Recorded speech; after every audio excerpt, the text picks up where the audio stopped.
but it's going to be a tutorial for turnarounds. There's some more advanced EFAN turnarounds. And so some of the ideas that I've been using with them is this right here, that, and going off. You can do a lot with this sort of stuff. So this is going to be a fairly short tutorial. Basically, to do what you're doing, you need to have the yo-yo in an undermount,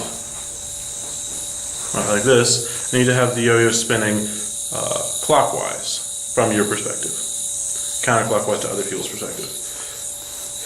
You can be using either the fist grip or the pinch grip.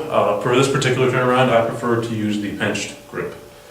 So you go into this, you're going to roll over right as the yo-yo is about, as the counterweight is pointed down.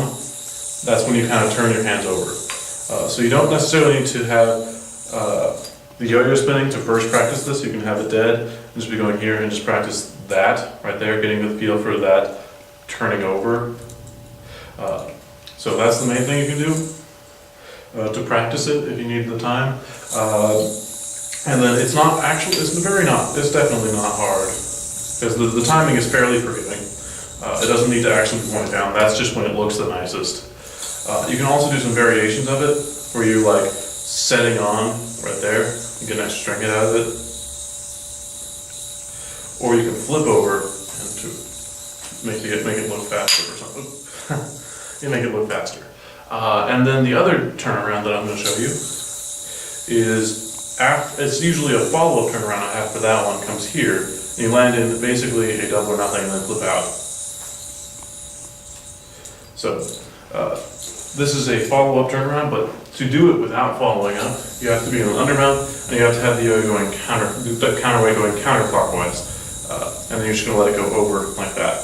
Now, usually it looks better if the yo-yo is doing something while you do this, but to practice it, I recommend you do not have the yo-yo moving while you're doing it, because it is a little bit more tricky of a dice maneuver than most people do. So again, counterclockwise, and you're going to let it go over and catch, and then turn around. You don't actually have to catch it, but it helps at first. All right, those are the two turnarounds.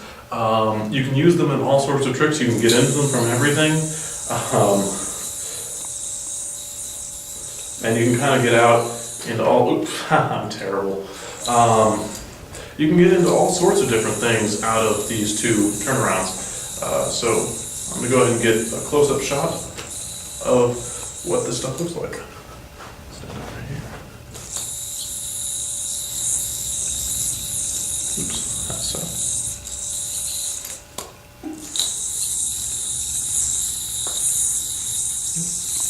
Again, I'm bad.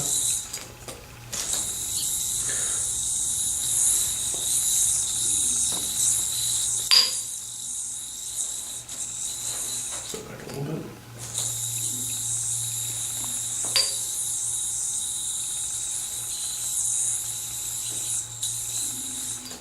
Alright, and so these two particular turnarounds are very useful for getting momentum going and going into some sort of, the second one in particular, where it goes around, is very good for getting into like some sort of Tangler Miggy style tricks. I think that this is something that I've been doing for a very, very long time, and Miggy ended up doing it in a studio, did something very, very similar in the studio sessions. So I'm fairly convinced that Miggy actually did steal my trick, because I had actually sent it to him, asking what he had thought about it. He didn't respond, but I'm fairly certain that he did indeed see it. And then about a week later, he had the trick almost verbatim. So, yeah. So if you want something that feels like a Miggy trick, this is definitely a good intro into that.